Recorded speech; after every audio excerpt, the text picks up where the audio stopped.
Well, a very good afternoon and welcome to our coverage of the 2022 Rugby Europe Championship. And, well, we can see we've almost got a bit of rugby royalty in front of us. Romain Poit still out there doing the business because, of course, this is another huge international match over a weekend that's absolutely stuffed full of them. It is Georgia against Portugal, and it is coming to us live from What's your expectations for today's game against Tbilisi? Portugal Maybe just able to get a little good team. preview from Levan Maisashvili here. From Portugal, a big fight against us. I think will be a very interesting game. Hello, what's your expectations for today's match against Georgia? Our expectation is just to compete well, to show that we can compete at that level and that we deserve maybe to qualify for the World Cup. That's our main goal.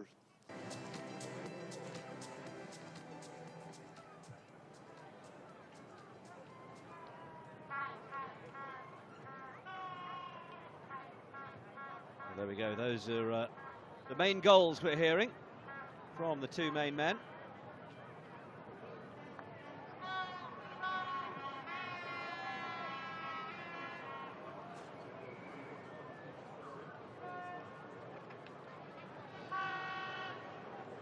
Two teams that are used to playing each other throughout the Rugby Europe Championship, set to do battle this afternoon at the Mikel Meski Stadium. Delighted to say that joining us for this one is former England prop, most capped player in that regard. It's Rocky Clark. Afternoon, Rocky. Good afternoon, Nick. How are you? Yeah, good, thank you. It's well, I guess it's good morning for those of us watching in UTC and GMT time zones, but it is a 3 o'clock local time kickoff.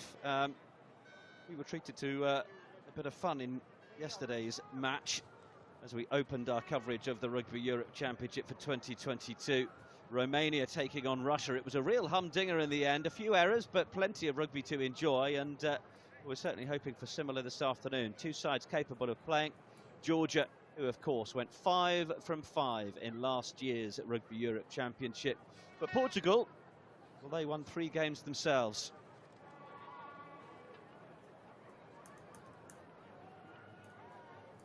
Levan Maisashvili, just great to see him still prowling the touchlines. Of course, he had a bit of a close call with COVID last year, but great to have him back to health and back leading the charge from a Georgian perspective.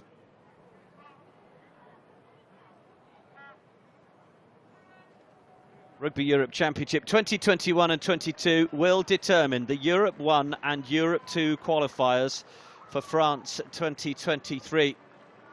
And it is Georgia who lead that race.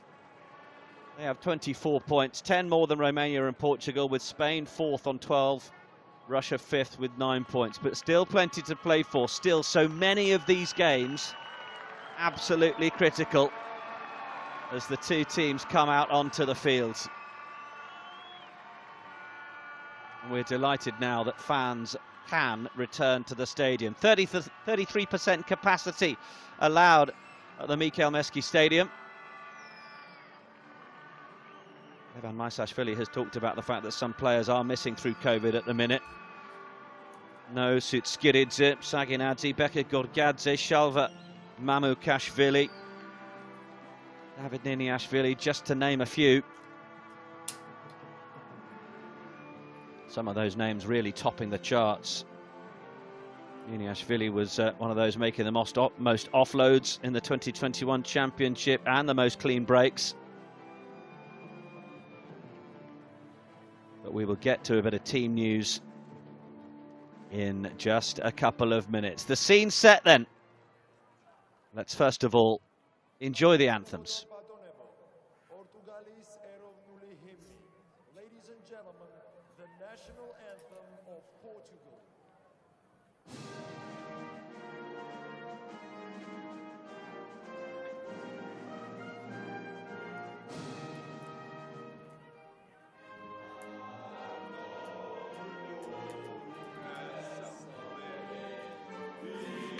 Viva!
Albatonebo da batonebo. Sakartvelos eromnuli hymni. The national anthem of Georgia.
Chests pumped out to the full. That is what we love to see in the Rugby Europe Championship.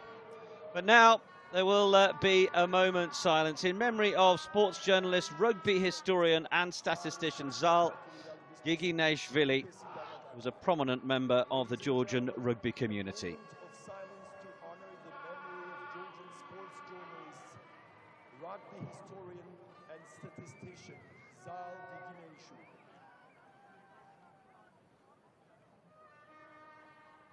Madhvat. Thank you.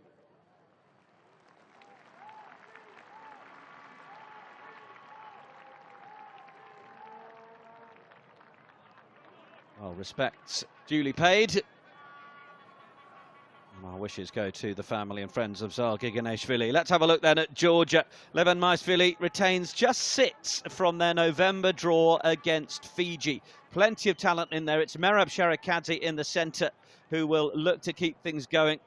Man who plays his rugby now with the Black Lion. And well, for Portugal, 5 changes from their win against Japan. 3 up front, Camperge, Ferreira and Sequeira, one of 3 new faces.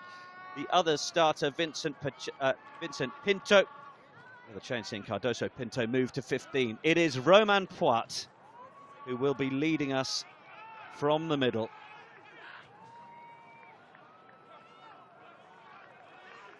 And a decent start is generally what each of these teams are looking for. Just going through the last few bits of their warm-up. Otto Gorgadze.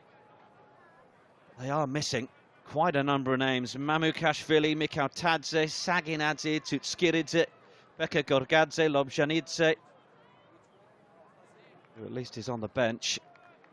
They are able to welcome back Gela Aprisadze and Lasha Kmaladze, just in your frame, who gets the start with no Niniashvili. So a fair amount of names out, COVID playing its part.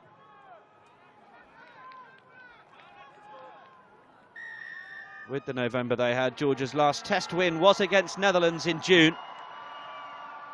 Their 2022 campaign is off and running, with France 2023 qualifying firmly in their sights. It's Samuel Marques, plays it away, 74 points in last year's championship. He is a wily old player, Samuel Marques. Fires it back. Not the most well-aimed of kicks as Amshandadze plays it to the skipper, Sharikadze. Gela Aprasidze, Montpellier scrum half, one of those involved in the World Cup campaign 2 years ago.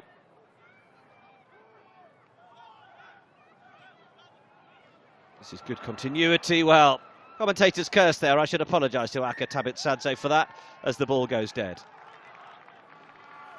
Absolutely, it was some great faces there by Georgia, but unfortunately just that knock-on means that we're going to have a big scrum, and it'd be good to see how they settle in. So went just behind him there, Tabitse, so he's now got to rely on his forward to see if they can put pressure on the Portugal scrum.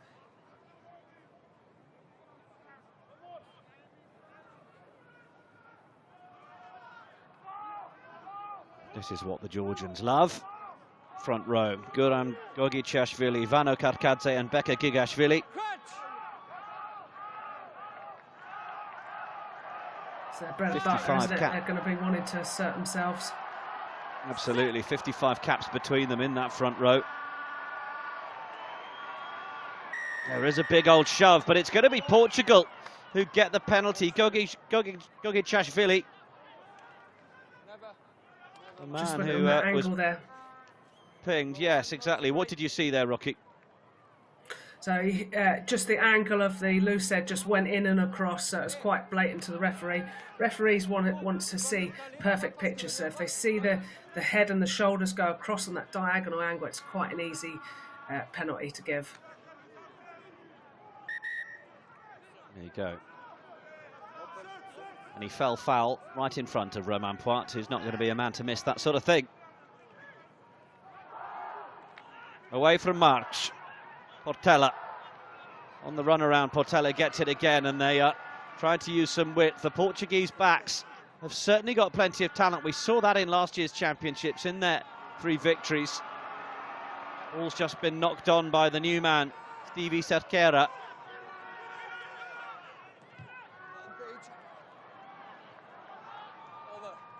Kick has gone down into the 22, but well fielded by Rodrigo Marta. 22-year-old earning his 23rd cap this afternoon. It is a special day as well for Thomas Appleton. And he's just putting his body on the line there to try and get in and get the turnover. 50 caps for Appleton.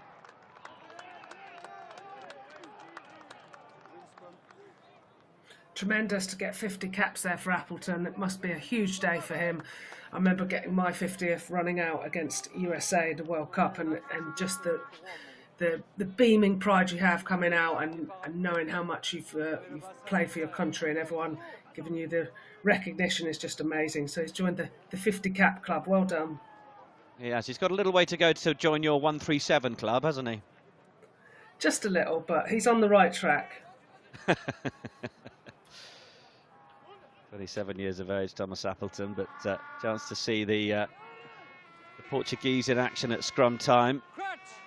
Under Samuel Marques, front row, Francisco Ferrange, Lionel Campera is into the scrum. There's an absence of Mike Tadger there.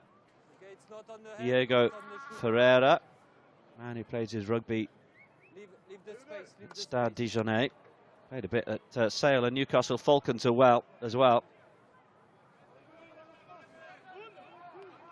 Portuguese in the autumn, incidentally, lost to Japan 25-38, but they did have a 20 points to 17 win against Canada.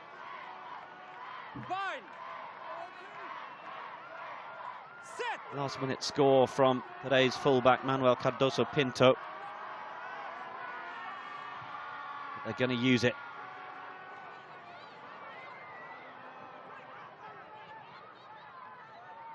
Back in field, here comes Kamaradze. This is an attempted cross-field kick of some sort. Well, I guess he saw that there was a little bit more room over that side.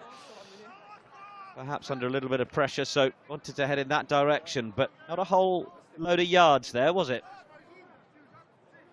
No, it's a little bit loose there, wasn't it? And very risky. Almost directly handing possession over to Portugal. This is Campera earning his 14th cap. Last played against Russia in 2020 in that 1-point loss. Use it. Mark given the hurry up as Simuish takes it forwards. Now playing his rugby with the Lusitanos, of course, in the Rugby Europe Super Cup.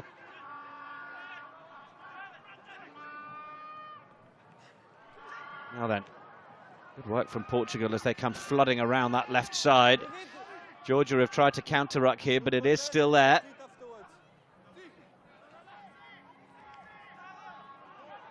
It's a really solid drive from Asa Ferreira.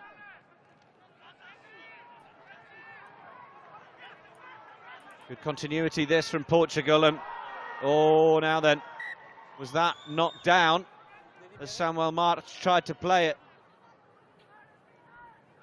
Romain Poit's just having a chat with his assistant.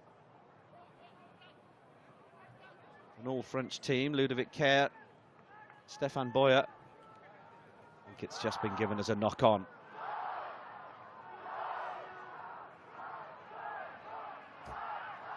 Some good continuity there by Portugal. They'll be looking to capitalise on that.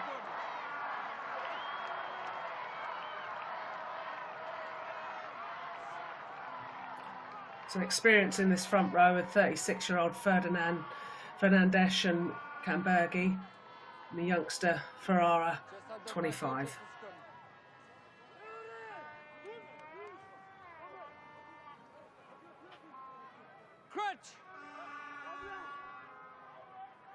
Francisco Fernand on the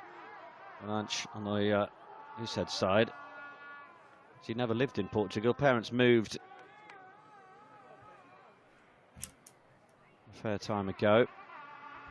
There was a time when the long-time players in France weren't selected, but there are a few who have been over there that have earned plenty of experience. Seems it's only going to benefit the national side if they're given the opportunity to come back. Little interesting tactic there by Gigashvili. He's trying not to let the Luced bind against him, but he's just using his right shoulder just to pin him down. He's got away with it though. Ball out the back from Appleton, looking to try and find some width, but the ball is sat up on the turf of the Michael Meski Stadium. Dangerous moments. Then the carry from Sequeira. He's playing in the Challenge Cup last couple of months against the likes of Leicester and Edinburgh. Plying his trade with Brive. Then Appleton under a whole load of pressure, but loud blast of the whistle comes from Romain Poit. Captain Appleton on his 50th cap says this could be a chance for us to get a first 3 points on the board. Yeah, it's just a little bit of silly play there by Gigashvili. Just played the 9 from when he was in the breakdown, so giving the opportunity to the Wolves. Going to be an afternoon for us to make sure we've got our dentures in, isn't it, Rocky? A fair few fun names to get our mouths around. I feel like I'm wearing 2 gum shields.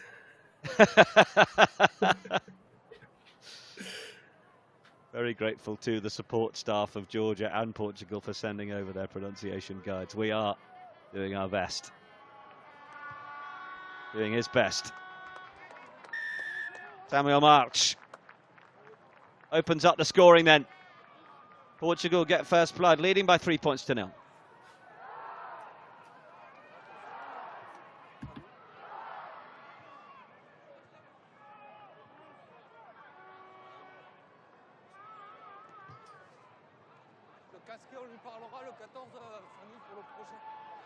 Marta. It's a real bag of tricks. Scored a hat-trick against the Netherlands, one against Spain, one against Romania last year.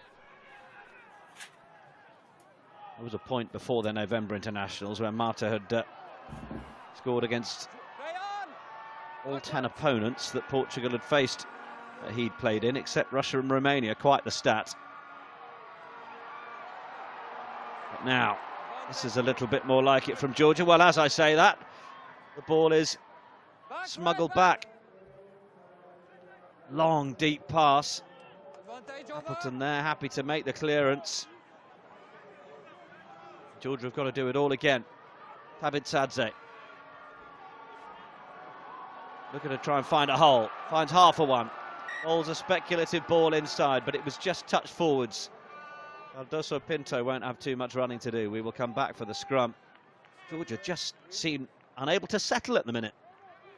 Yeah, it's a little bit scrappy, isn't it? So we had a great kick from Appleton, pinning down onto the grass. Great kick, so you never want it to go down the fullback's throat.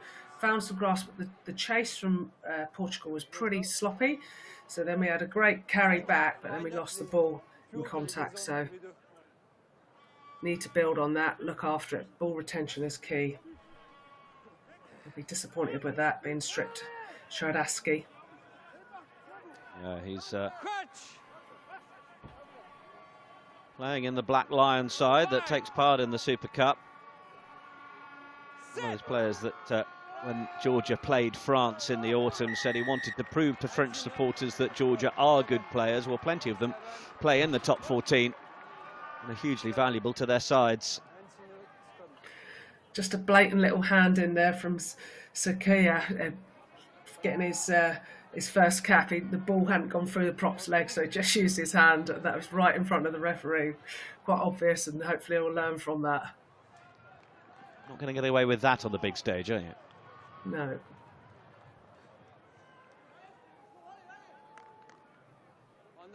Here we go, another little look.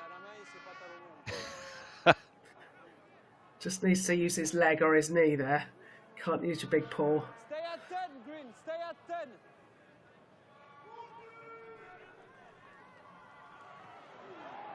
Long throw to the tail, but it's not worked out again. It's going to be Sekera who made the error at the scrum to tidy it up, but in fact it's gone forwards, and Aprasidze with the little chip ahead. Referee Romain Poit may have been happy enough that the knock-on advantage had been used by the chip. I think it's Jeronim Portela who's going to boot that upfield, but he's not found touch, so Tabitsadze going to get a chance to have another run. Scored a beauty of a try against France in the autumn, Tabitsadze. Play on with the feet. Play on. Stay red. Stay. Referee saying that the any movement of the ball forwards had come off the feet. Malta Leave 3.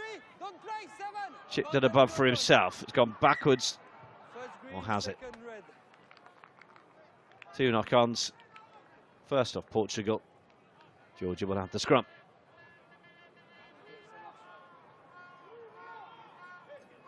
Georgia are going to look to launch an attack from here, I would say. Portugal have done really well in the scrum, actually. I thought Georgia would dismantle them, but they're doing really well. It's a good, solid platform for them to play on.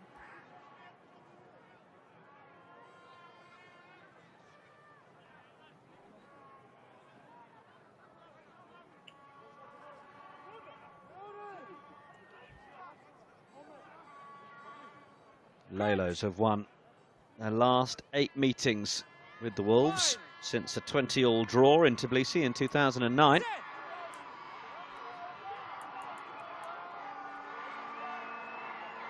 Look at that scrum battle.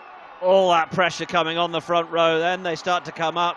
Penalty advantage being played. So Aprasidze will look to play it through the hands of Kmaladze. And then Demir Tepladze looking to brawl his way through. Oh, and then the little magician, Aprasidze,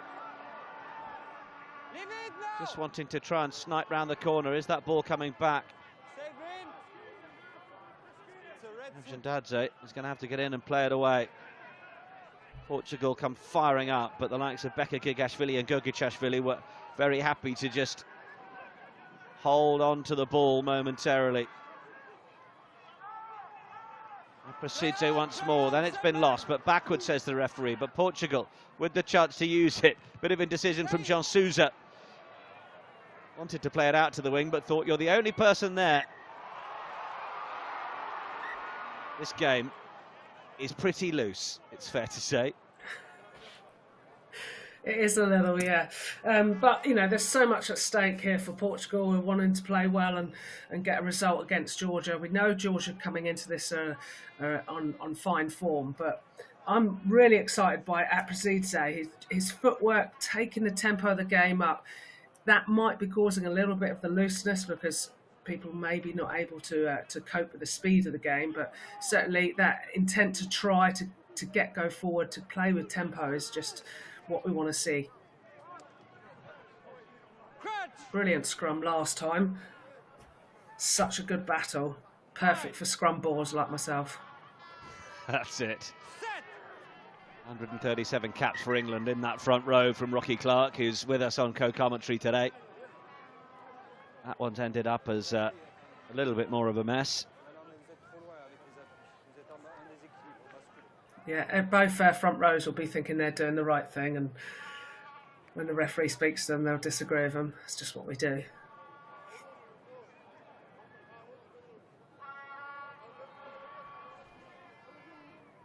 So I've actually seen both teams, whenever they've come under pressure, they've started to stand up. So it'd be good to see how they get on. So much force going through both the front rows and the pack.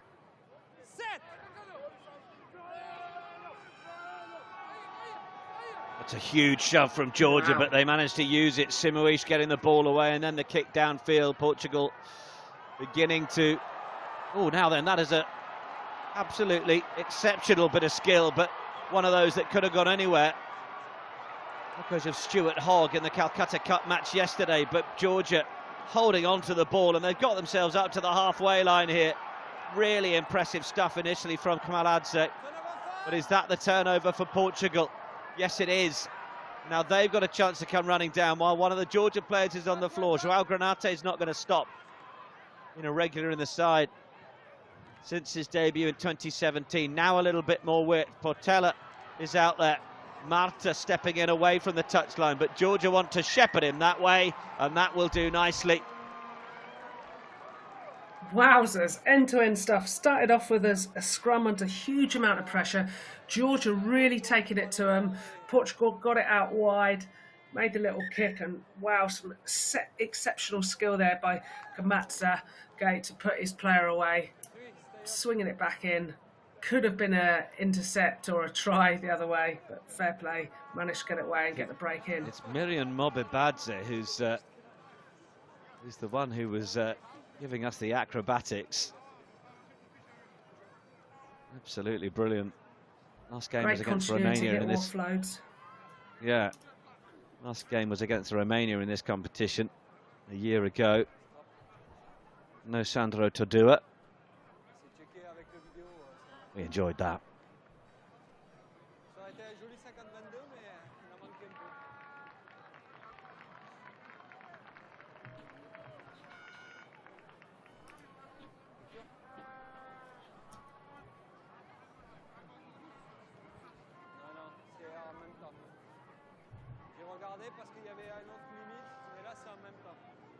In terms of the new inaugural Rugby Europe Super Cup, teams representing these nations are top of their respective conferences. Georgia's Black Lion with a 4-point lead.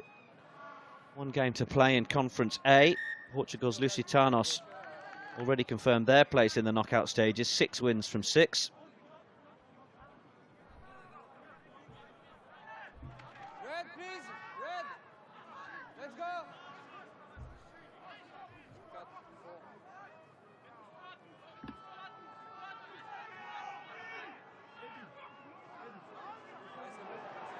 Karkadze almost getting onto the field to make that one, and in fact Portugal have stolen it. Throw wasn't even straight, so coming back for the free kick, but it looks like a couple of players need a bit of running repairs once more. Yeah, I'll be very disappointed with that. The line-out hasn't been functioning, so it's a lottery at the moment where it could go. Lionel Camperge, 14th cap for Portugal this afternoon for the 34-year-old. Sabah blood number 2 green. Managed to get his hands on it. Almost a bit of an upright collision with Otar Girgadze. Almost could have been one for TMO Dennis Grenouille to have a look at. It's quite a bit of claret, isn't it? It looked to be a head-on-head collision.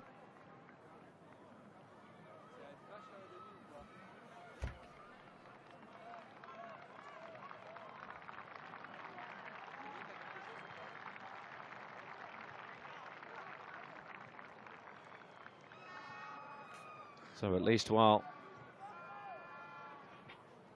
we see Camperge getting some attention, it's going to be Duarte Nish comes onto the field. 10 meters, 10 meters.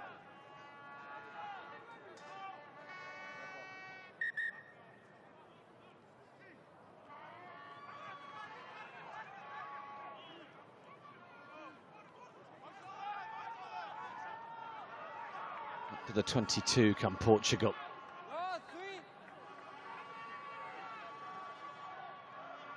Nice little work from Appleton out the back to Portela, who was looking to get that full run around. Then it's going to be the carry from Fernandes. Another little look from Marks. Just popping it up. Central position. Didn't get too many yards from the last carry or two, so now they want to put a little bit more width on it, but Cardoso Pinto is driven back. Now they want to see what else might be available on the left-hand side. Souza. Appleton. Well driven back. He's got some work to do to get that to ground, which he's managed to do just about. Let's see what Georgia were trying to do. Oh, then the soft hands have just gone a little bit too far, and Portugal in possession are now back inside their own half. Portela ships it on. Another big physical hit from Georgia. I sense that Marks is going to have to look aerially at this point. Get someone chasing this kick and put the pressure on. Maladze was well met. Portugal momentarily wanting to ruck through. But it's back with the hosts.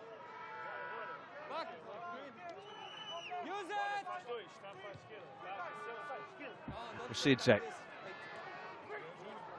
What a really, really good take in the air from Jeronim Portela. Miguel Portela's eldest son, who was at Rugby World Cup 2007, of course. Another little chip down the wing, and Georgia are now playing a bit of football just to try and get it to each other as Portugal comes streaming forwards to put the pressure on. Another big counter rut, coming straight through the middle legally as well, so Prosidze needs to get on with this. He's been given one call from Romain Poit. Finally, Georgia get a penalty.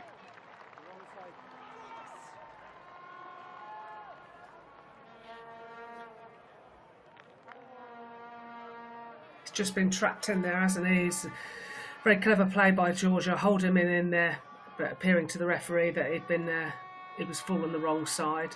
So a get out of jail card there used.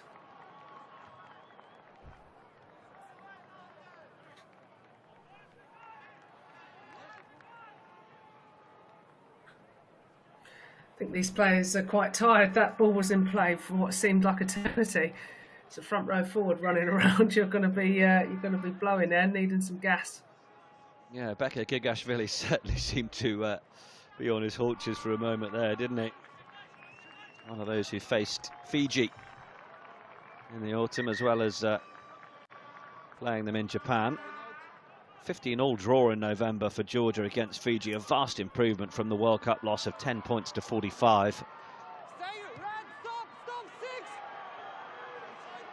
The big chase on here. Romain Poit has already called Giorgadze for having to stop and make sure he stays onside. Now it's there for Marks. Big hit on the carry from Sequeira.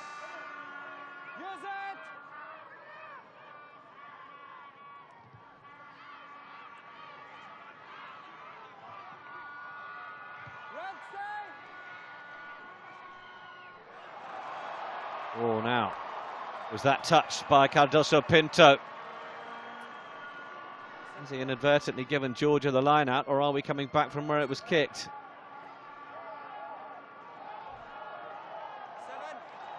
Oh, he has just touched it. Yeah, I think the crowd helped us with that one as well.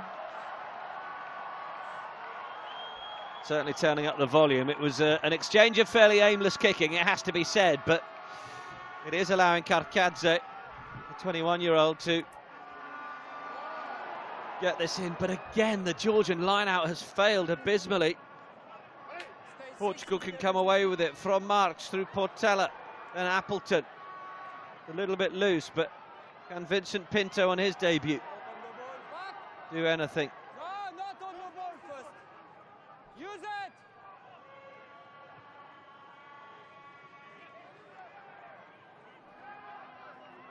Inside. Use it. Referee saying that the ruck is inside, so this could allow Portugal to make a direct clearance to touch if they want. Mark's under all sorts of pressure. It's not going to make touch either. Maladze. Oh, just looks to try and run straight with a bit of purpose. All back in field. Can they find a bit more width on it? It's Tbilisi up over the 22. Portugal want to get in and get the ball away, but the clear out was good from Georgia to maintain possession. Aprasidze. Now there's a penalty advantage. As if someone's just turned up the power on the Georgians all of a sudden. Ball floated over the top. They've got the penalty advantage and no doubt 3 points in the offing. That's been thrown back in field by Jalajonia, who will come back for the penalty, but that just seemed all about a little injection of pace and intensity from Lashak Maladze, the fullback, and with the experience of his 89th cap this afternoon, but I think we'd like to see a little bit more of that. Yeah, that was great. It just inspired everyone, kept the tempo, as we talked about. Georgia just were ignited there by Kamadatse's pace onto the ball, just running really hard and straight. Bit of a loose pass afterwards, but they managed to keep it and play the phases and get the penalty.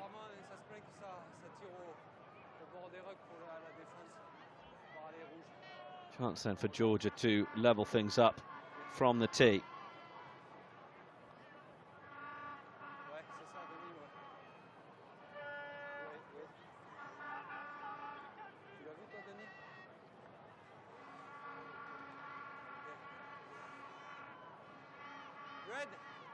Don't put the green players around the ruck, okay? Don't put the jersey. Don't put the jersey. Just hearing the referee telling the Georgians not to pull the Greens jerseys, and Portuguese jerseys holding them in. Okay, we've seen a little bit of that clever play, keeping players in the ruck, but now them in as well.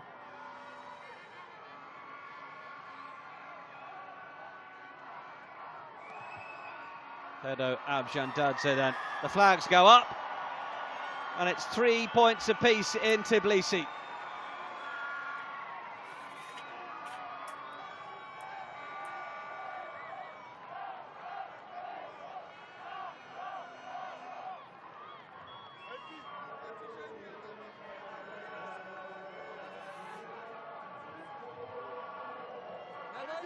Never in front.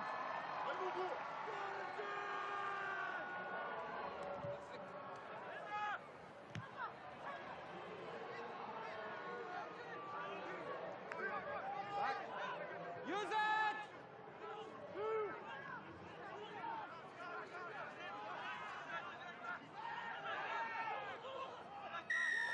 Bit of a free-for-all at ruck time there. It's going to be Portugal who get the benefit, though.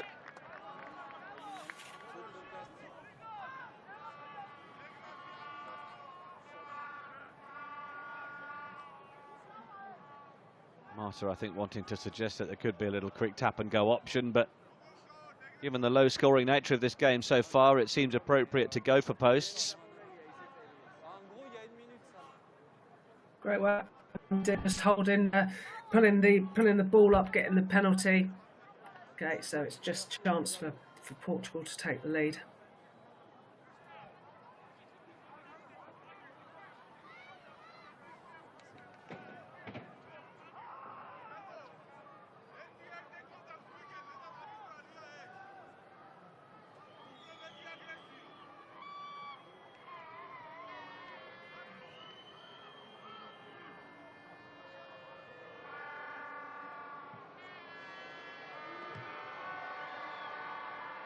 Marks is on the mark. Georgia 3, Portugal 6 as we approach the half-hour mark.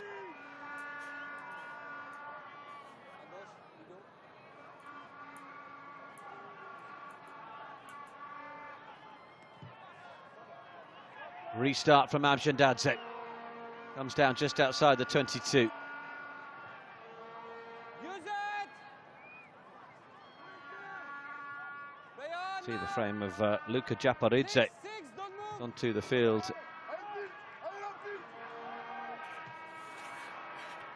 Good take from Kmaladze. He's a reliable old warhorse. And that is a really good drive in reply from Vano Karkadze. The crowd are really enjoying that. Now is there a chance to use it? Stepping back in goes Sharikadze. Aprasidze wants to go down the same way, or it might just work out here. Tabitsadze will put his foot down and get under the posts, and almost creating something from nothing. Getting the ball to the wider channels, and it just opened up the Black Lion winger. Georgia get the first try of the game. Aka Tabitsadze.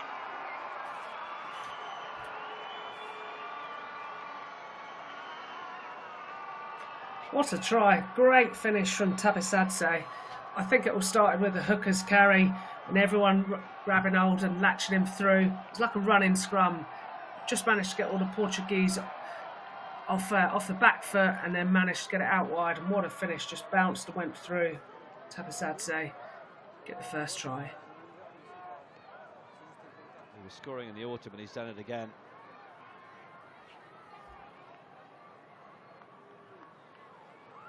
Just what the home side need.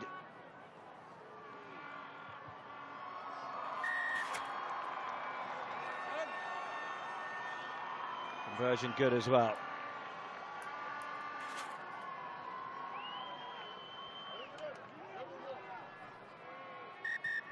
Got himself up against Francisque Fernandes. Knew that he might be able to do the big man with the footwork. By that stage, he was through a gap and couldn't be caught. We wait for the red players.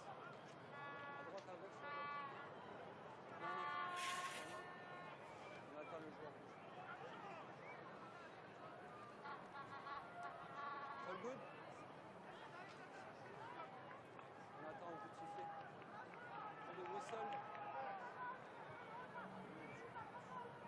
Okay, time on.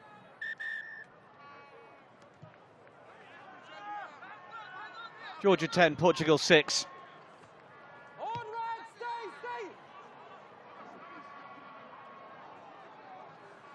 I was about to say it was a bit more of a conventional clearance, but they didn't make touch, so Cardoso Pinto runs it back up to the 10-metre line. They heave it over to that right wing. Oh, and look to try and find a bit of room, which they managed to do. That was nice from Pinto.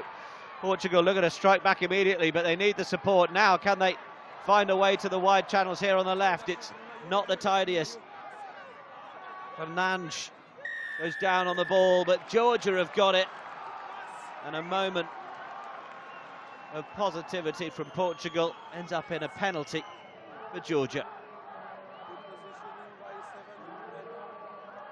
Could have been the perfect answer back, couldn't it? But they lost it in the contact. They just gave that, they forced that pass through, and then Luced Ferdinand had to go onto the ball, but unfortunately his support was too far away, and the Georgians were able to capitalise on that and get the penalty, clear it down 10 metres into the opposition half.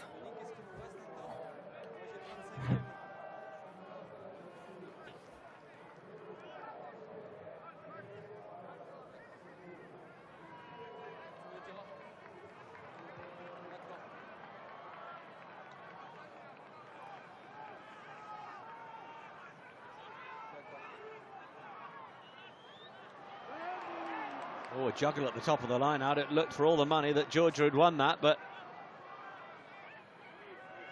Portugal are looking to profit from it. Oh, but then not the brightest moment. Ball hoofed into touch on the full. Few errors creeping in now. I think it's the pressure of trying to force play to get the opposition on the back foot. There's just a few drop balls there, or kicking straight out. It's just putting pressure on themselves, so Georgia back into it.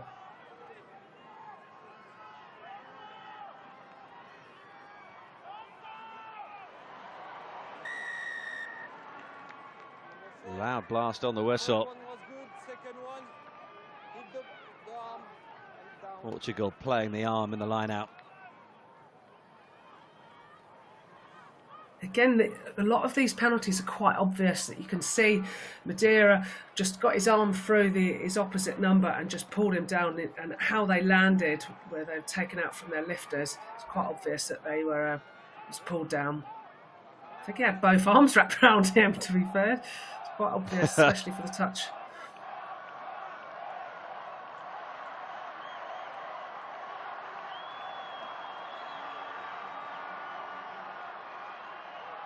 Portugal's indiscipline, allowing Georgia ever closer to the line, but Georgia are currently playing this match with a non-functioning line out.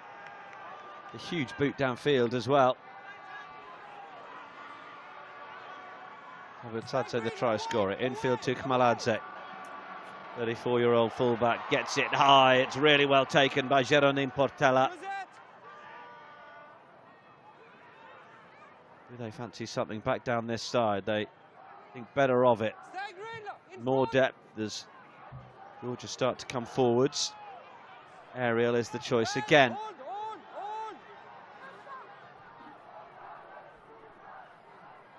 Green, you stay, Green. Don't move. From the 22.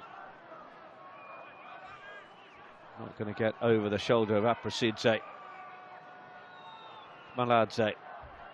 Let's come back down the edge of the 22. So Appleton will play to Cardoso Pinto.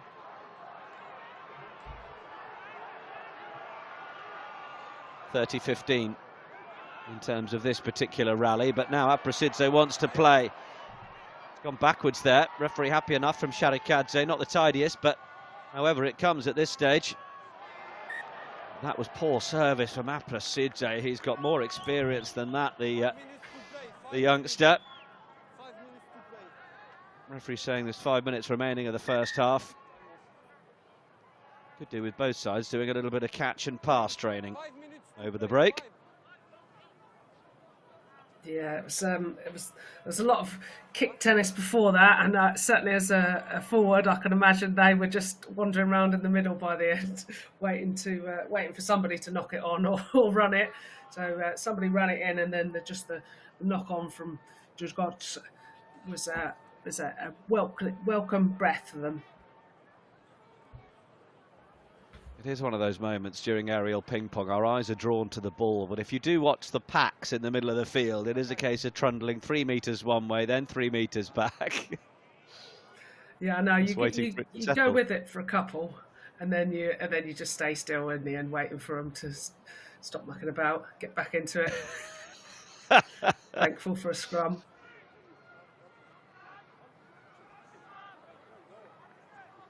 Ten of the players for Georgia in the matchday squad playing for the Black Lion, country's franchise in the Rugby Europe Super Cup. And of course, today is all about the honours and the race to France 2023. Georgia firmly in the lead with 24 points, 10 more than Romania and Portugal. Hence the battle is all going to be about that second spot. Patrice Leziske, the Portugal coach, saying the goal is to win 3 or 4 games in the championship. Players have the capacity to play in all sorts of conditions. But they're feeling confident. Portela. Now a little bit more room. Oh, it's a brilliant line from Cardoso Pinto. Cardoso Pinto screaming for the line. And Portugal are going to get their try. And look at the celebrations. It was so simple in the end. But when the ball sticks, look at the work it can do. What a line, just lovely little pass. Okay, just a slight out to in from Cardoso Pinto, and the pace he has got, he's leaving them to burn. He's just so fast, that line in, beautiful. You can see what it means to him, punching the ball away. But all the players were just coming across, and it was like a hot knife through butter, just gliding through, went through, untouched. Georgian fullback Maladze was nowhere to be seen because he'd actually just run and overcompensated to the outside. You may just see him. He's just tracking back there, top of your picture. He'd started to run across field, to the other players. It was Manuel Cardoso Pinto's line. Scored the winning try against Canada in November. We're a little too early to say it's going to be a winning score here, but certainly Portugal are in this game in Tbilisi, and no mistake.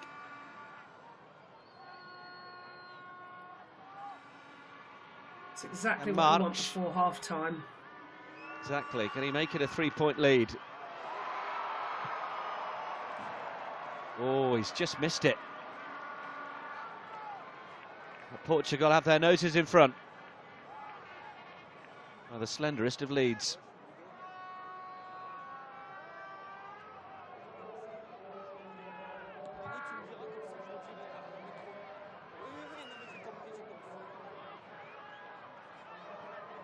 And the key for the Wolves, we so often say, is not conceding straight after scoring. 2 minutes, Green. Leave it one.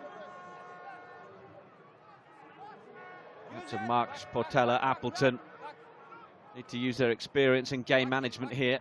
Back in, stay. And here, referee Poit reminding us that the ball was passed back in. Now here comes Kamaladze. Gets the ball away to Sharikadze, the skipper. Tackle made by Francisco Fernandes. Oh, and the ball was released. Referee's happy enough for Portugal to get their hands on it and come away with it. Now there's an advantage, a penalty being played to Portugal.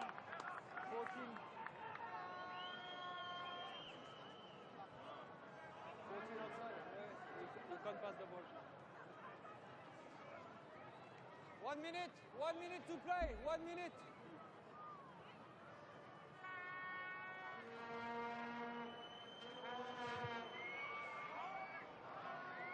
Not entirely sure if there is a clock failure in the Mikel Meski Stadium, but certainly Romain Poit is, 1 minute. well, Red, back, a one-man alarm clock, back. One. keeping us all in the loop. 1 minute. Well, they've gone for the cheeky one at the front, but that's not worked out. And the ball didn't even go 5 metres. So the free kick goes to Georgia. See what they were trying to do. Execution was poor.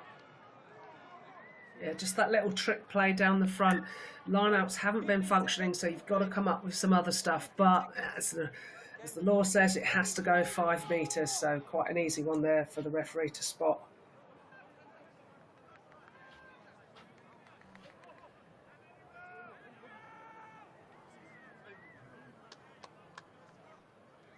Portugal definitely getting the memo that although they've got a couple of injuries themselves, the likes of Anthony Alge and Mike Tadger in the front row, that the number of big names missing from Georgia might just be presenting them available for a bit of a scalp here in Tbilisi. What a story that would be.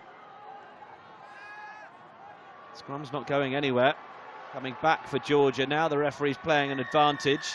But they're still in their own half here, Georgia. Penalty has gone against Fernandes for losing his bind.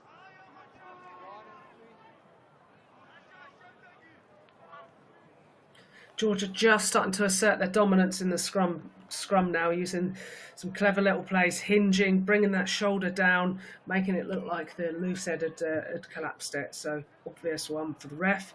However, some little dark arts going on in there to cause that.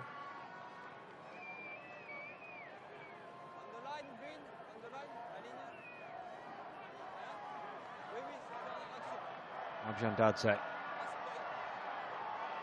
taking Georgia as far downfield as he could from this platform.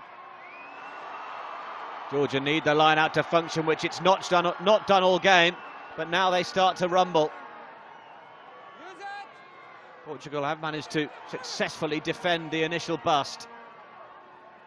Aprasidze going in there. Oh, now there's a penalty. I was about to say that Portuguese discipline in this area is going to be so critical, because another 3-pointer for the Georgians and it would give them the lead at half-time.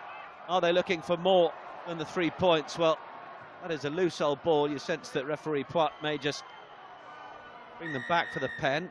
Indeed he will. 7 and 9 offside. Aprasidze's looked to go quickly. He's got a long pass out to the right for Aprasidze. There can't have been a suggestion that Portugal were back to 10.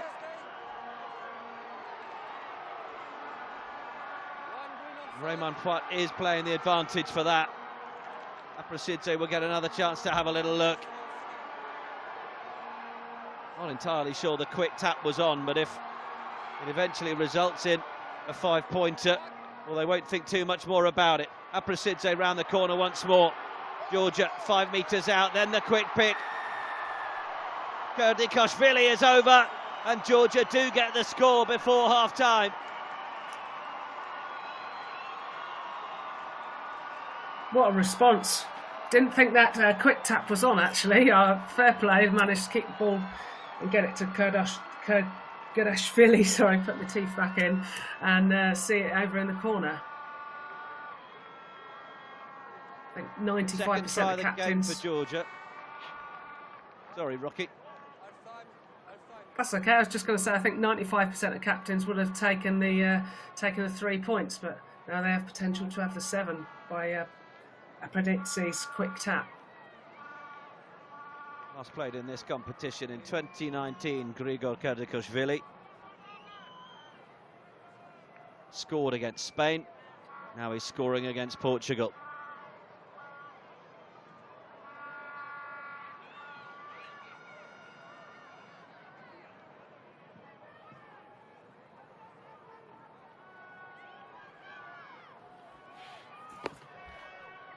Last kick of the half then.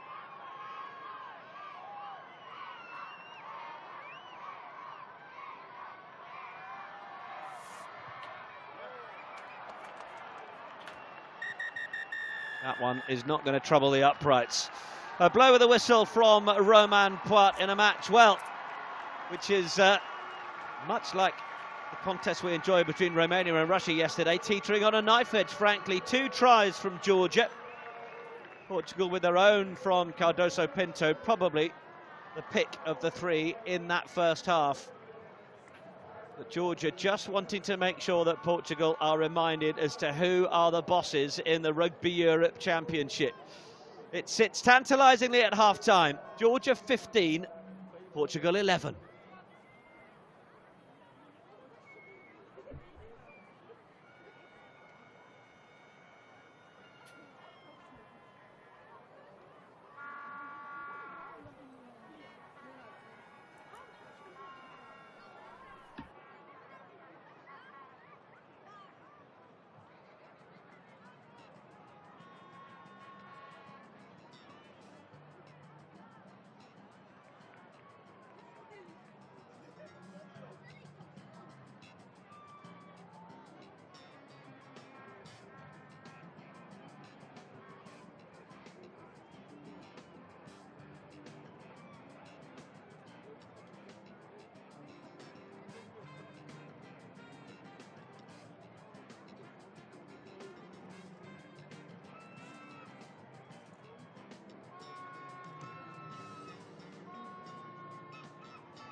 გამაგრე გაიწელა თო.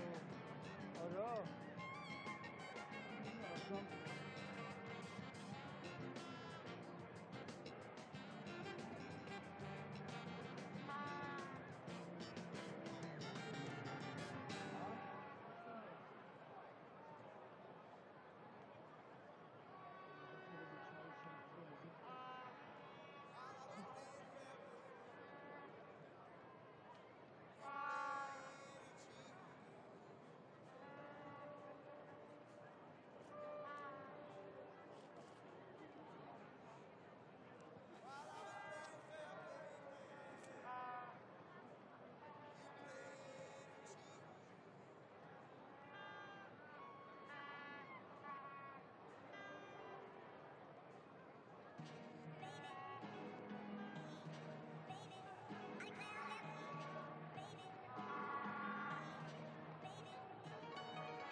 Welcome back to our coverage live from Tbilisi, the Mikhail Meski Stadium, hosting Georgia against Portugal. In the first half that ended in dramatic fashion. Portugal getting their noses in front, 11 points to 10, but Kerdikoshvili able to crash over for the home side. Conversion went missing, so Georgia leading with that 4-point advantage, 15 points to 11. Of course, in last year's Rugby Europe Championship, as Samuel Marks gets the second half underway, it was Portugal 16, Georgia 29. The year before, Portugal 24, Georgia 39. Only a few points between these two sides, but Portugal will be feeling pretty delighted to be performing as well in this match so far as they are. The Georgians, well, we're so used to talking about their set piece, particularly their scrum, but Rocky Clark, former England prop, it's the line-out that's been letting them down. Well, this is just another example. Both lineups haven't been functioning at all, and I think I've only seen one really clean, good line-out with a good drive, getting them good forward ball. So, yeah, that's a key area that both teams massively need to improve on. March for Portugal, back to Jeronim Portela. Mark has been called by Tabitsadze. Scored a beauty in the first half. 2 tries for the likes of Georgia. Portugal the one from Cardoso Pinto if you're just joining us. And a reminder, of course, of what is at stake, because although Georgia are the ones with 1 foot in that Rugby World Cup 2023 qualifying position, the job is not complete yet. They lead the race, but they're 10 points ahead of Romania and Portugal. Spain 4th on 12 points, Russia 5th with 9 points. Or at least they were before this weekend's action, of course. Ball goes into touch.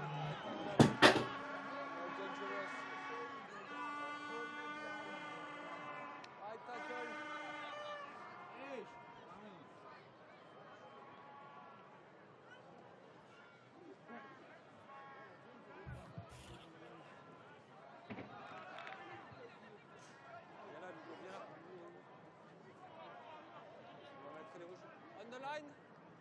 Red on the line. Just a seatbelt tackle there, I think. It was just a suggestion, wasn't that?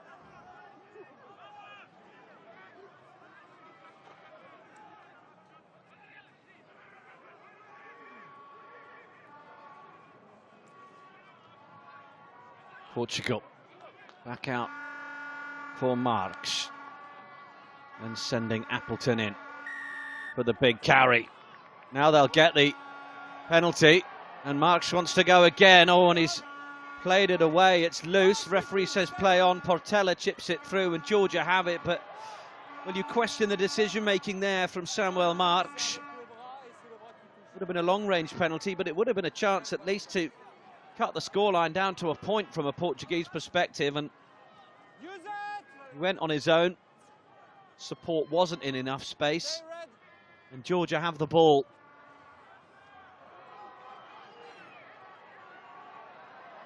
Taking the air was good from Rodrigo Marta.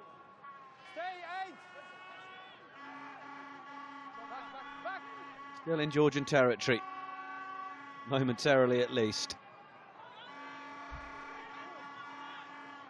Just wonder whether the little midfield chip might be on from Portugal at times, such as the effort of Georgia to pull up, but they have earned that penalty, Georgia, and from defending on their own 22, they've now got the chance to kick this deeper into Portuguese territory.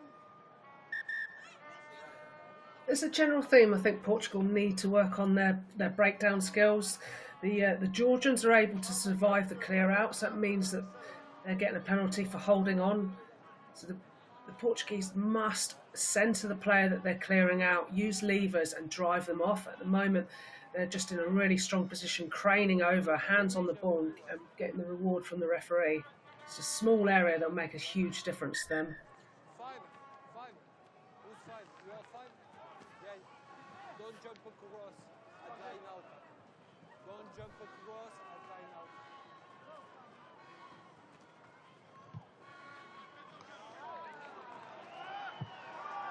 Absolutely gone for broke from the halfway line. That is not bad at all. And plenty of angle to work with.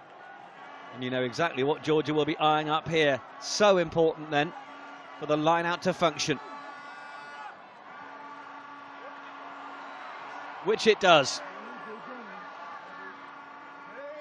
Weren't able to get the initial rumble on, but opportunity now as the carry comes in from Jalachonia. Now a penalty advantage. It's just what Georgia wanted. Little dummy from Aprasidze. Oh, and then the support line from Shadikadze. All was left behind though. And we're coming back for the penalty.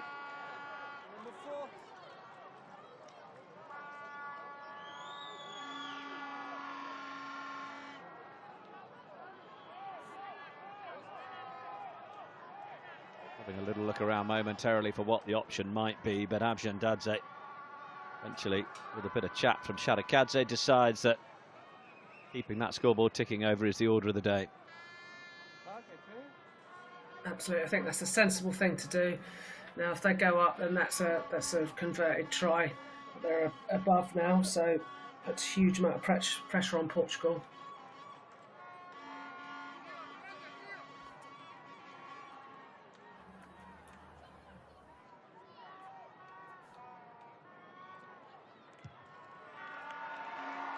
Three points, no problem from there. Georgia extend the lead, 18 points to 11 now.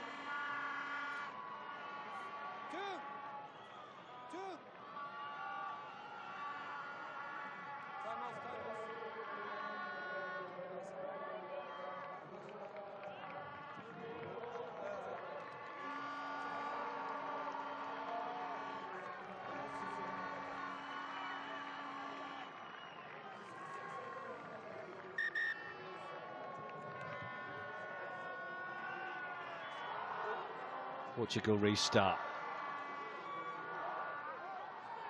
Good takes from Tbilisi.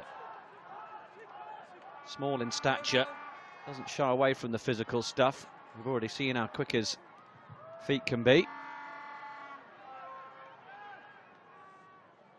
It's a really good clearance as well from Geller Aprasadze. Starting against England in the autumn.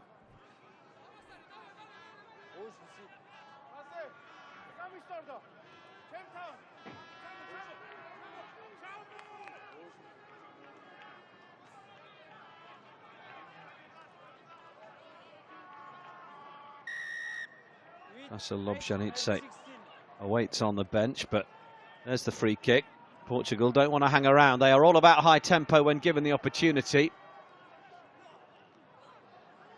Just got to master the ball safety at the same time. Needed the quick ship on there from João Granate. Worked well. Allowed Vincent Pinto to get on his bike. Back in field. Look how wide Portugal like to play. They want to try and stretch Georgia. It's worked out well. They make another few meters across the gain line into the 22. Marx looks to go back the same way, using Jose Madeira, and who plays his rugby at Grenoble. Then the carry from his second row colleague Souza. Rafael Simuish needs to make sure he's not isolated. It's good close quarters stuff initially from Portugal. Then a bit more depth. Oh, and then was it tapped down? Certainly a knock-on first of all, and I think we're going to see a yellow card here. Demir Tapladze. In fact, it's Modebadze, is it?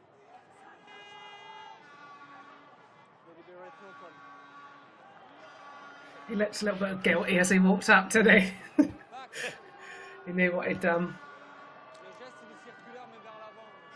Like a dog in a lounge with a cushion torn to pieces. Yeah. Yeah, it was me. Yeah, because I think initially Granate was oh, sorry, it wasn't Granate, it was Jugodza. He was like, "Well, it wasn't me," and then the finger got pointed, and there he went. Well, it was a real break as well. They were coming round that corner, Portugal, with a possible 3-on-2. No suggestion of any more than the penalty, but they are at least getting Georgia down to 14. Referee saying that Georgia are not the guilty party for bringing that to ground. So can Portugal continue this little moment of dominance that we've seen them have? That was a little release to try and give them another chance to go. Duarte Nish, the replacement prop, then with a little foray. Dancing feet in the middle.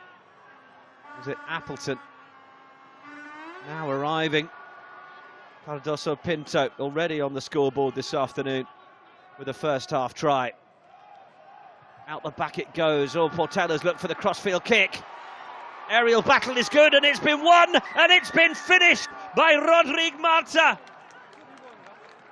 What a superb bit of aerial skill and the ability to finish. He's a scoring machine for Portugal, and he's doing it again in the big games in the Rugby Europe Championship. What a take. Excellent finish. You've got to be so happy with that. Exactly what you need. The answer back to Georgia, and just starting to get their momentum going, and then just to come across, get that lovely little crossfield. They've been going from edge to edge, playing down the short side as well. Got loads in their locker. Brilliant to see. What a finish. Wonderful from Marta.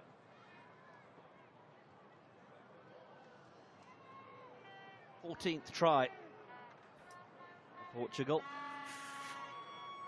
Just keeps getting over the whitewash, but he had that little aerial advantage. He's taller than Tbilisi, so it's not a bad strategy. It worked out beautifully. Portela has to be commended as well for the effort. Marks then, tricky touchline effort.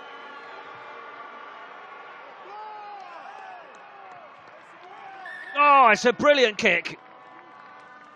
Flags go up. We're all square in Tbilisi.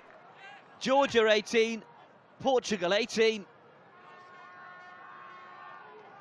Another chance to have a look at the take from Marta. Not much Kamaladze could do from that sort of distance.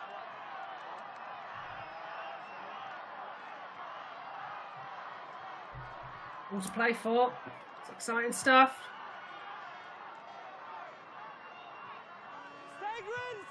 Georgia go as deep as they can into the 22. Clearance was a really, really good one. Needed to be from Portugal. Chase was up to deny Kamaladze going too quickly as well. And these are moments in their own territory, just after having conceded, where again, Georgia down to 14. Need to make sure that the line-out set piece is functioning well.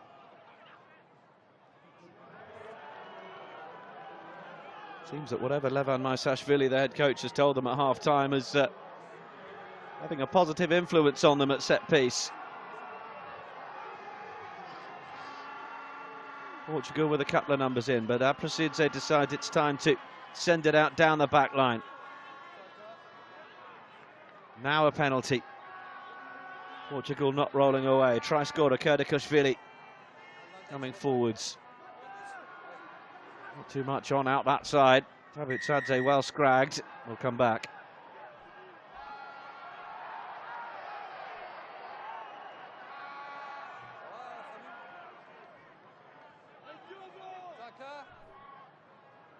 But you're on the wrong side, you have to go to run quickly.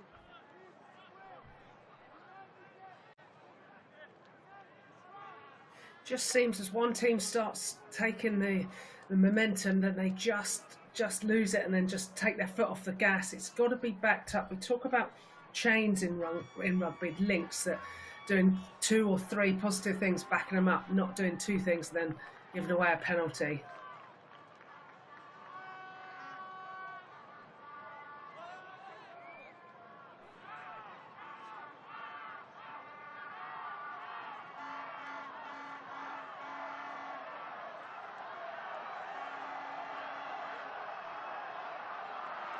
What a clean Good line take. out. Yeah, Lasha Jayani, 6'7" of him. He's a former Whitgift pupil to anyone in the London region. Proceeds it.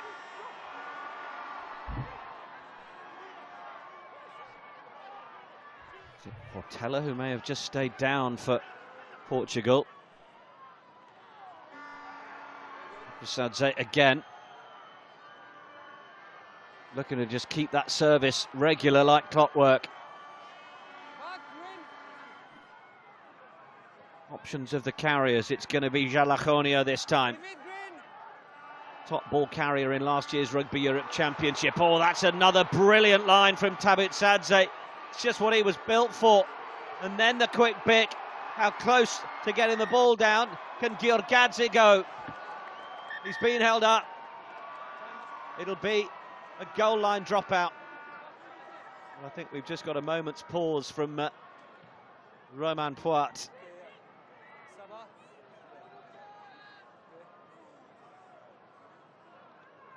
Well, it looks like Jeronim Portela is going to have to leave the field.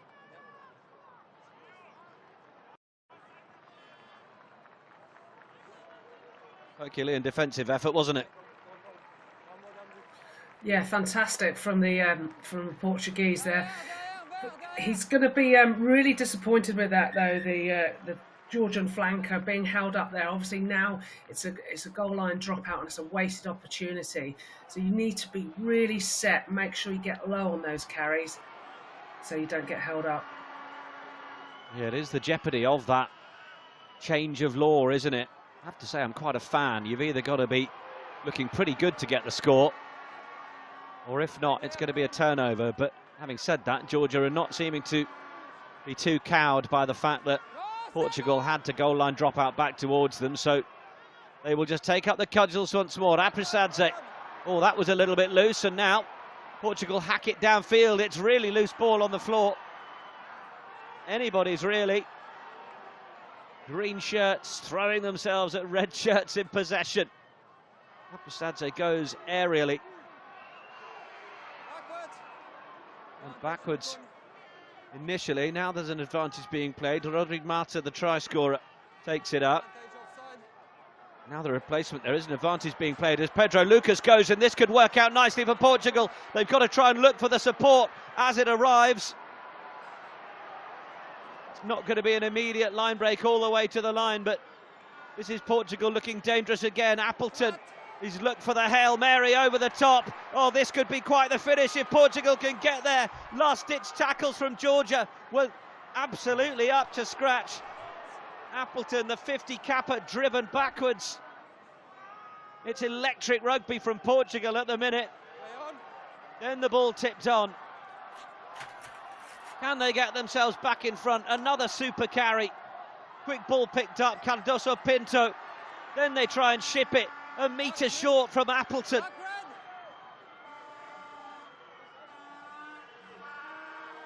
Reloading again. 18 offside, 18. There's a penalty advantage being played against Georgia. Portugal won't want 3 points when they look so good for getting all 5. Romain Poit's going to have to get his head in that ruck again. How many times have we seen that? He's given the score. Sensational from Portugal. And nothing less than they deserve. What a try. I can't believe it. So many offloads. Great patience as well. Great low carry. And I think the referee, I think his eyeballs nearly touched the ball end to check it was on the floors. He was right in there, but definitely saw that it was down. What a try for Portugal. Brilliant play.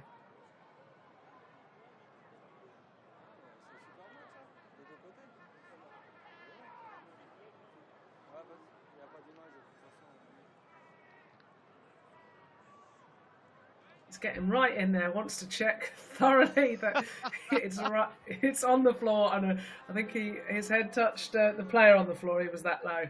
I'm quite jealous of his flexibility, to be fair. Yeah, those are some hamstrings, right? Yeah, I know. Just got myself a new set, so I'm quite jealous of them. Oh, what drama we are witnessing in Tbilisi.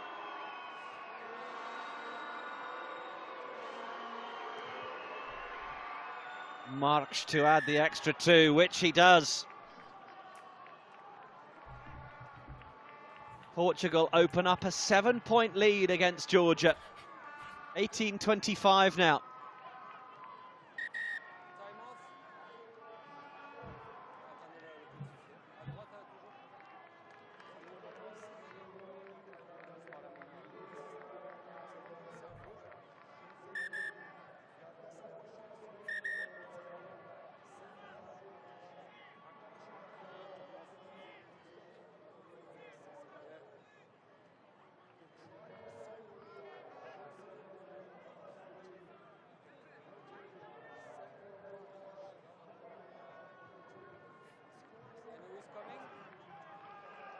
A few more changes being made. We've started to see them appear in both sides.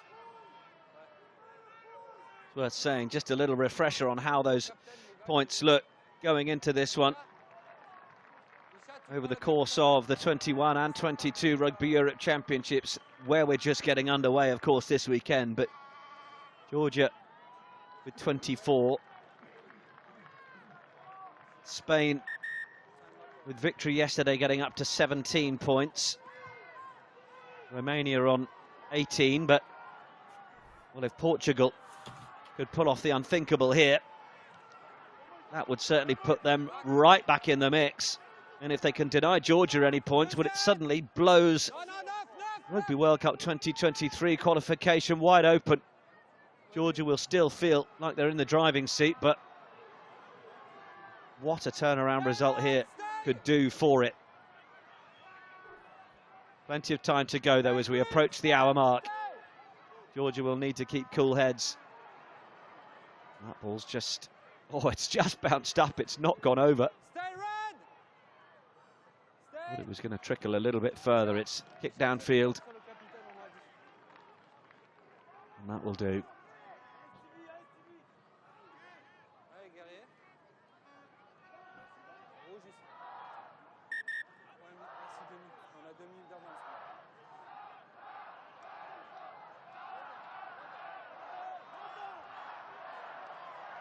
Captain, exactly 20 minutes to play.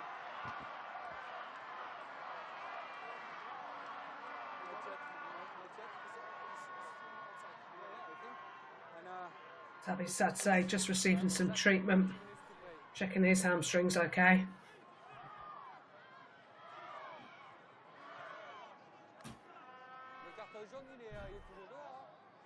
Just confirming in all the excitement, it was Jose Lima who got that third try for Portugal.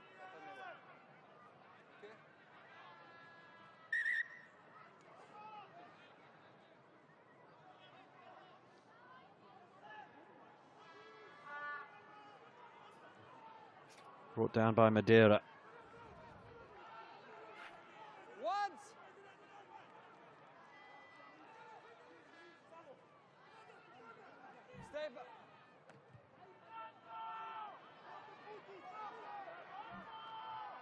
High ball, or tapped back by Marta. That's worked out nicely for Portugal. Big frame of Jeffrey Moise, who's in there as well, the replacement hooker. Good drive and clear out from Duarte Niche as well. Proving to be a real team effort from Portugal so far this afternoon. Baladze.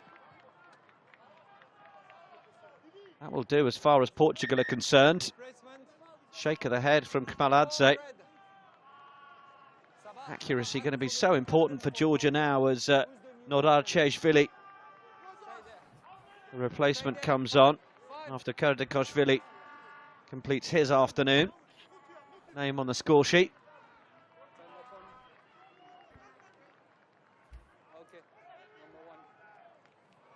Another one of the Black Lion players.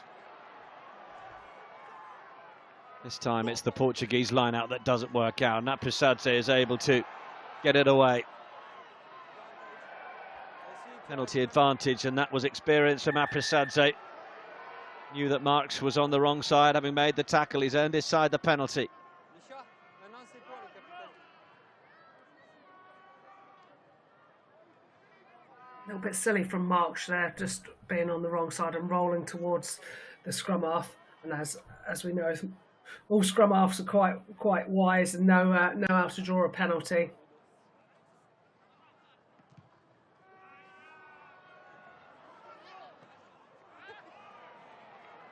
Portugal have tried to keep that alive, but it sufficiently crossed the plane of touch, so 6 and 7. they will have the penalty. And it sounds like we've got changes being made for Portugal in the back row. João Granate and, well, the new man, Stevie Sequeira. He's put in a decent shift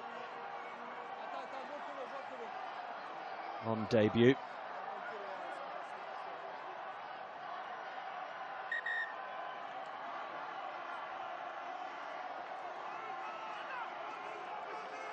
Confirm those joining the fray momentarily, but in the meantime, Georgia get the line out right, and they're so good at rumbling from this position. Portugal have driven them back. Goal to use it once, number of bodies on the floor. Aprisadze looks to try and use it. Portugal under huge pressure here, leading by 7 points. Drive from Georgia under the shadow of the posts. Off to the right once more. Taf's really one of those putting his body to the line, but the ball is loose. Chase is on, but the whistle has gone. Second time, scrum half.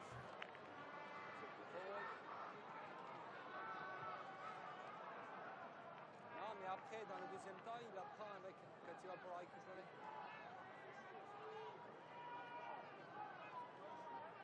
Georgia hammering at the door of the Portuguese there. Big carry after big carry, but just got loose on the last one. I think it came off the foot as well. Premier contact, oui, c'est avec la tête, c'est la deuxième fois.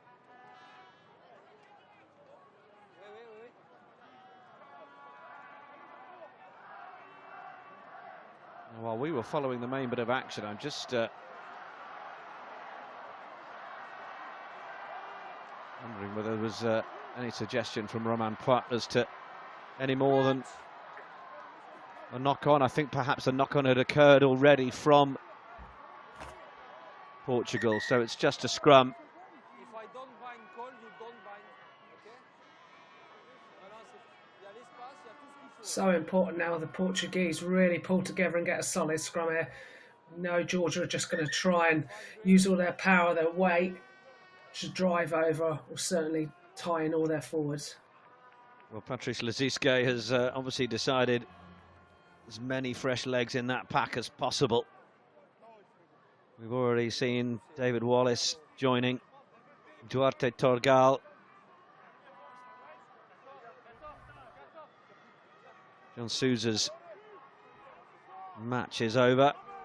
Thibaut de Freitas is in there as well.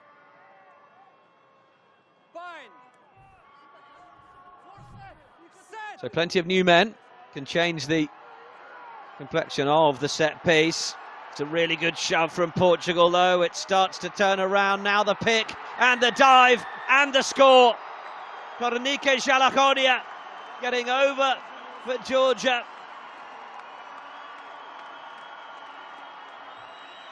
And the Tbilisi crowd delighting in their side, hitting back against Portugal.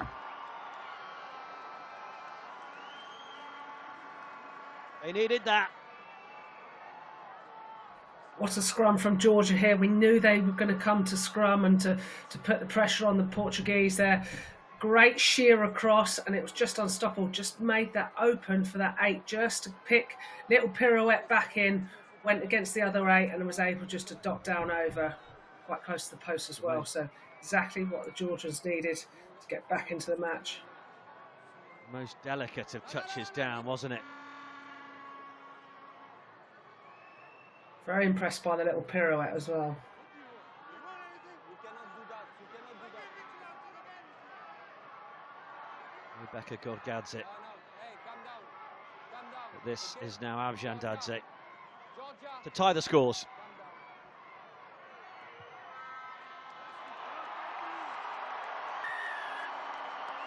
down. To the relief of the fans, through the uprights it goes. Once again, it's all square in Tbilisi. 25 points apiece.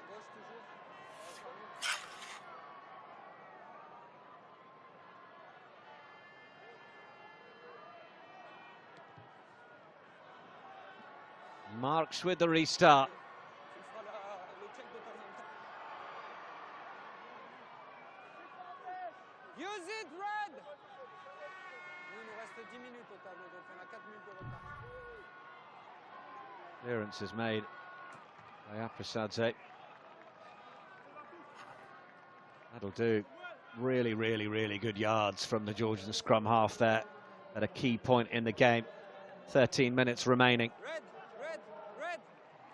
Every time I have to go to lead the...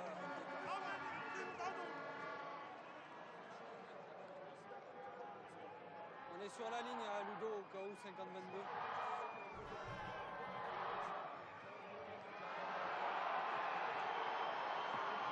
Back with the Georgians, oh, but then the handling error.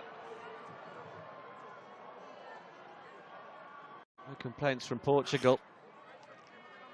It's going to be really mad with that. That's his second one of the game. Georgian flanker.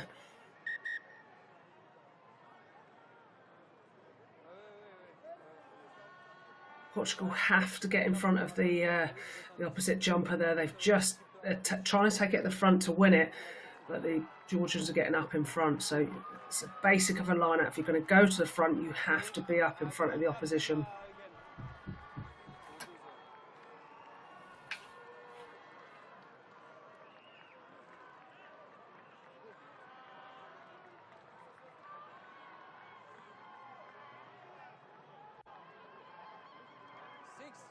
Six, Red, 6.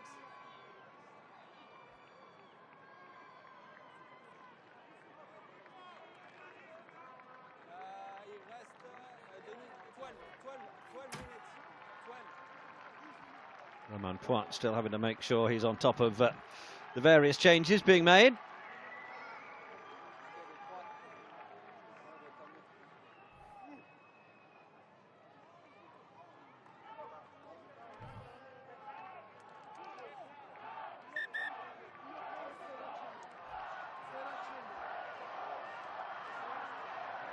Eyes down for a full house. Here we go again. Mikhail Nariashvili, Luka Japaridze. Players joining the front row.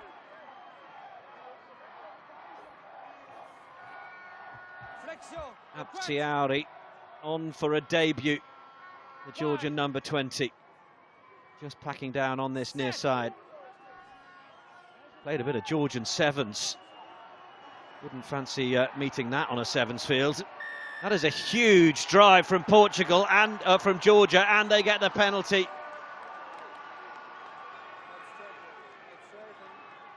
You've got to be happy with that. That was huge. Such a momentum shift now.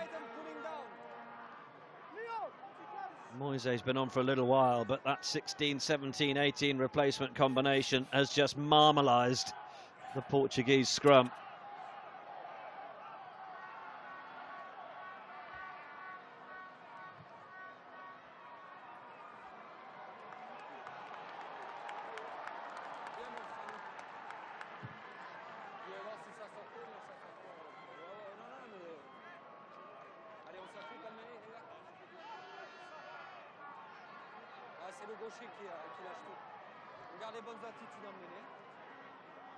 Just destroyed it, didn't they? Yeah, tore it apart. Great to be in when you're going forward. Not so fun to be in when you're going backwards underneath people. Oh, it's a good tap down from Portugal to manage to hold on to it. Excellent work from Rafael Simoish. Georgia were hoping to build again from another line out and get their noses in front. Portugal with a lot of work to do to clear their lines here, though.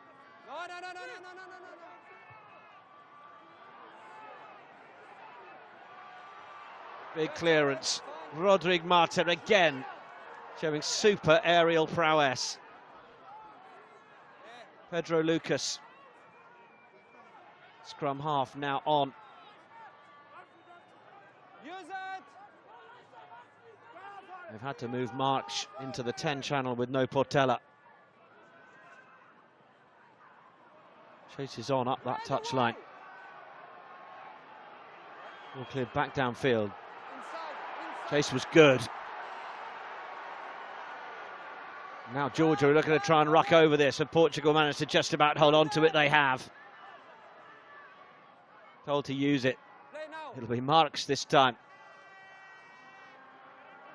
Him and Lucas exchanging duties at half-back. Stay back, stay back. Nearly looked at using the left boot, opted for the right.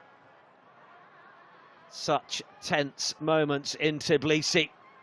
9 minutes remaining of the match. Okay. Last time there was a draw between these two sides was 11 years ago. 12 years ago, in fact. Let's go, Red. Get my maths right. 2009. Good decision there by March to clear his lines. I think they're in danger of overplaying in the 22 or around it, so much better to get up the field, put pressure on.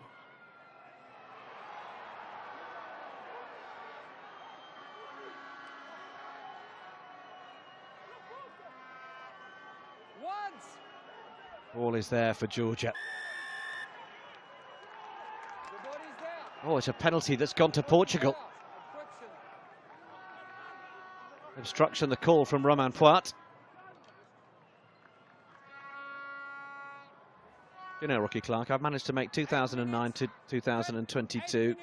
11 years, 12 years. It's 13, isn't it? Excellent. Just some basic maths for you there. I didn't even notice. I was too busy thinking about the scrummaging. Dear, oh dear. One of those days.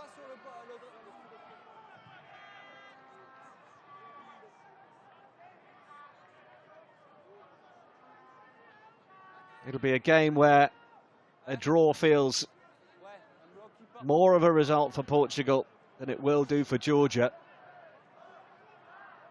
The Portuguese will really feel that an opportunity for a first win against Georgia since 2005 could really be on the cards. Oh, but that's just come forwards at the line.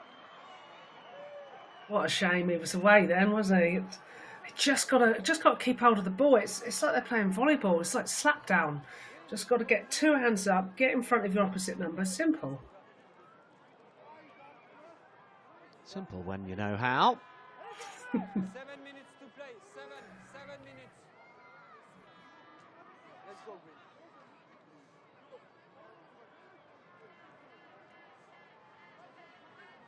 So I think we can expect pretty much similar for this Georgian front row now. We're starting to dismantle the Portuguese. Green, locks.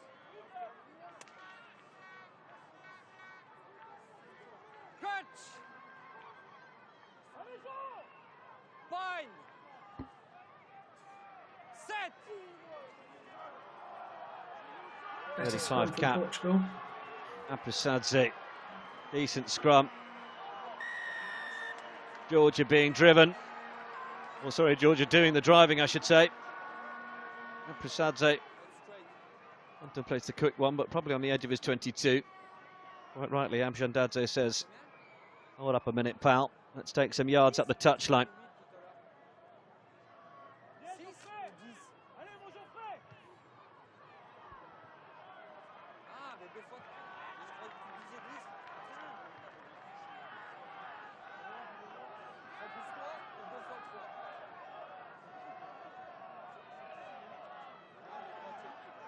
Georgian lineup's just starting to function now, so they should be able to get some reward off of this. Could be commentator's curse though. There's been a few of these today. I won't be thanking you if so. Quite enjoying the battle as well at the scrum half with Apisadze still on and replacement Pedro Lucas, 24 and 21 respectively. And again, the line out doesn't go right. Rocky Clark's getting off the Georgians' Christmas card list. Ball is squirted out though for Lucas. Just needs to control it. Georgia get in to try and get the turnover. Hands had gone beyond the ball on the ground though, says referee Poit. Into the last 5 minutes we go. Still all square in Tbilisi. Portugal with a chance from the penalty for them to take some territory. Walking clock's going off. We've got 5 minutes left. Absolutely, he's very keen to make sure everybody knows.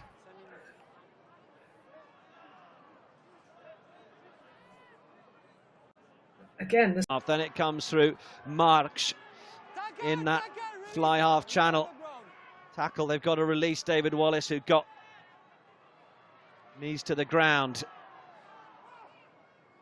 Portugal do just enough to protect the ball. Then Marks onto Thibaut de Freitas.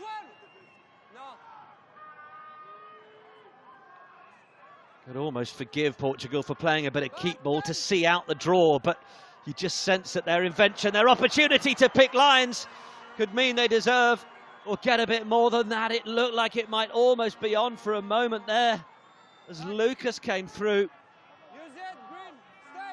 Scrum half back to his feet to play off to the left. Concentration here crucial from both sides. Discipline from a Georgian perspective. Ball safety from a Portuguese perspective. Lucas again. They are still making yard after yard as Guardenish takes the carry. Georgian player on the floor. De Freitas manages to get through and place the ball back. Marks again. Little balanced run from Cardoso Pinto. This is some of the best continuity and phase play we've seen from from Portugal all game.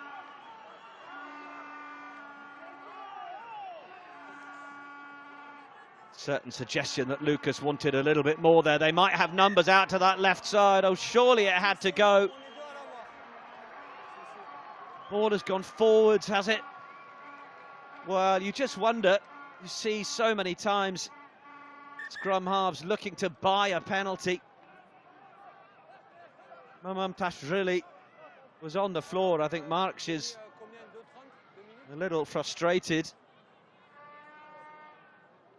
Also having to play with a player on the floor. 2 minutes remaining of the match. 18 replacement. surprised there wasn't a penalty for the 7 tripping up there. I think it was the 9 earlier. Yeah, that's exactly what I was referring to. So often see them given. Perhaps Romain Poit not wanting to be drawn into the scrum half, trying to buy it. And the Portuguese had to play around and over the injured player on the floor, and then just that little forward pass. Obviously, it would have been no advantage to Portugal to have the scrum if they'd gone down for the player, because Georgian scrum's so strong. It's just now a big let-off for the Georgians. Yeah, the numbers on the floor may well have just been enough to thwart a bit of the Portuguese continuity as they look to try and build to score. No suggestion it was deliberate from the Georgians, but either way, you do often see a referee pause a game and go for a reset. Luka Japaridze being helped from the field, the Breve prop. Certainly hope he's all right. Well, we're in last chance saloon time in terms of chasing a 4-point victory.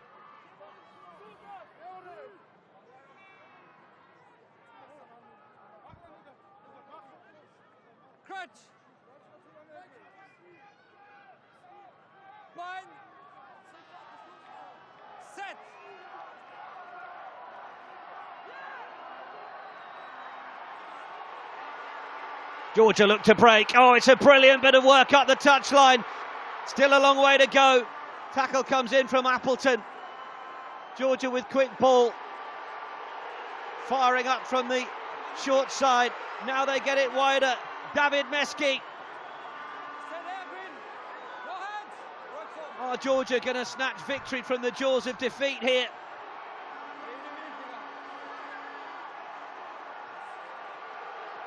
Georgia certainly staring down the barrel of a draw. Whip it away to the right. Surely they've got numbers here if they can make it work. Defence from Portugal is exquisite. And then there's a loose ball. Portugal get down on it. Oh my goodness. We're into the last 30 seconds of this match. Samuel Marques just needs his forwards to hold on to this. And it could be a memorable result here.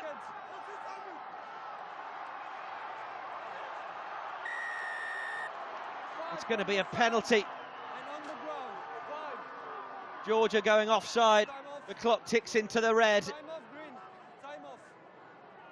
Oh, and now it's called time off. Well, at this point, you've got to assume, well, Romain Poit has effectively told them the game is up. Samuel Marques is having a look at the team. He wants to play for more. The ball is cleared into touch. Portugal have worked their way to a memorable draw in Tbilisi. The last time they managed that was in 2009, 13 years ago. And it half opens the door for the rest of the Rugby Europe Championship as these teams chase France 2023 qualification. An extraordinary match, full of incident, full of tries. It's finished Georgia 25, Portugal 25. What a game, incredible scenes. Portugal in that last 30 seconds, the defence that went in, and big hats off to Marta who put that try-saving tackle in, and then there was a turnover a couple of seconds later. It was brilliant to see. You know, they deserved at least the draw, and Portugal really took them to it, so fair play to them. Game was there as well for Portugal to win, wasn't it? Just on that 77th, 78th minute, they had a real opportunity while they were trying to strike on another day. Could there have been a penalty for players on the ground on the wrong side, but Romain Poit wasn't going to be drawn into it, and he's certainly one of the more experienced officials out there on the circuit as he concludes in his twilight years. You can just see the disappointment on the faces of the Georgians. They were expecting a full 4 points, maybe 5 points from today to go up to 29. But it just wasn't to be. They will take 2 points in the Rugby Europe Championship and get themselves up to 26. But Portugal will take a couple as well. They'll get up to 16. Spain on 17, Romania 18, Russia down on 9, Netherlands on the bagel.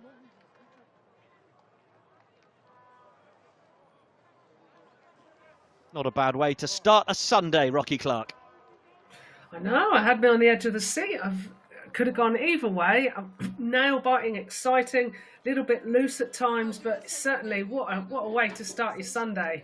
Happy with that. Let's get some reaction. These are two important points for us, but honestly, we're a bit disappointed as we didn't win, because this is kind of mandatory for us to win every game, as we're looking to win every game, because we need the World Cup qualification, and that's our main goal. So we just focus on that.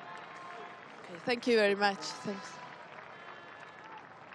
Well, short and sweet from Thomas Appleton, but bang on the money. They are disappointed because of how close they came to bagging all 4 points in Tbilisi. How do you assess today's game? This game was very tough for us, but the result is fantastic for us. Have a draw here in Tbilisi. It's really a great result. We didn't play our best rugby, but we've shown a great heart and great team spirit. Okay, is this the score you were going to do today? Is it? The score is you were going to make? Oh, no. We hope we could have a result like that, but it's you know, Georgia didn't lose a game or even make a draw. I don't know. In the last 8 years, I think, or maybe more. Then that's why we didn't expect to do such a result. Thank you very much. Patrice Lagisquet saying it's a fantastic result.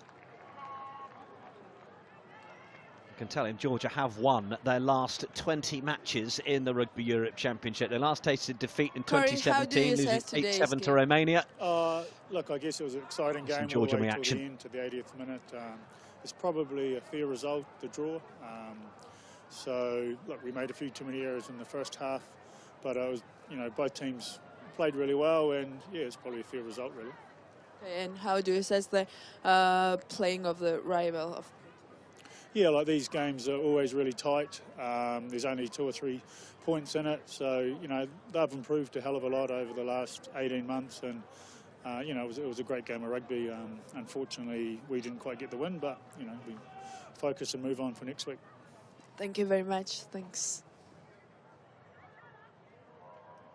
Got a chance to focus and move on for next week, indeed, because well, Tedo, next week we'll see Russia take on match? Spain. And Netherlands, Georgia, but a little more reaction for you. We are not happy for that result.